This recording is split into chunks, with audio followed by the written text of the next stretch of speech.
Blacksmith Wu Sangdong runs this workshop on Taiwan's Kinmen Island. He prides himself on making something good out of something terrible. Wu forges household knives made with steel from old Chinese bombs, artillery shells that landed here decades ago. And on this island, he's not running short of material. I was only a few months old when the artillery battle started, but the fighting continued for many years, he says. Kinmen Island is caught in the middle of a frozen conflict. This Taiwanese territory is far from Taipei, but just a couple of kilometers from mainland China.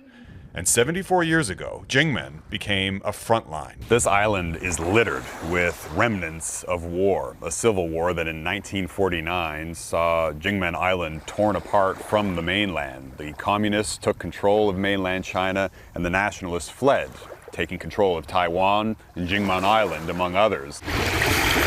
Over 20 years, the Chinese fired on the island hundreds of thousands of times, supplying shells for Wu's workshop.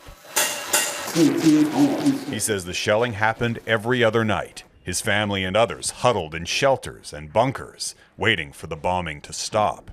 Now he fears history is poised to repeat. The Chinese government has vowed to take Taiwan, by force if necessary, its military running drills rehearsing an invasion.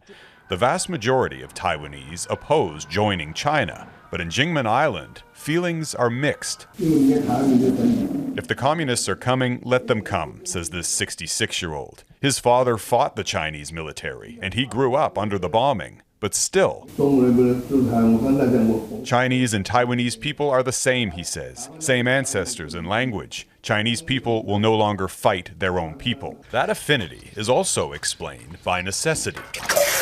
Beijing recently started supplying drinking water to stabilize the island's supply, and a ferry service now shuttles passengers back and forth to China. A significant portion of Kinmen's economy relies on tourism and small-scale trade with China, says this local representative of Taiwan's ruling party.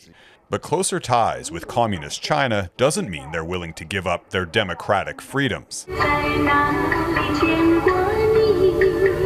Every day, this speaker tower broadcasts music and a message to China by the late Taiwanese singer and pro-democracy activist Teresa Tang. It is my fervent hope that our fellow citizens on mainland China can enjoy the same democracy and freedom that we have here, it says. We enjoy our system, our political system here. This Kinmen congresswoman explains the main difference between Taiwanese mainlanders and islanders. The island, I think, more than Taiwan, did experience real war. And people here remember what it cost. It is crucial that we strive to prevent any war, Wu says. It would bring great suffering to both sides. Jeff Semple, Global News, Kinmen Island.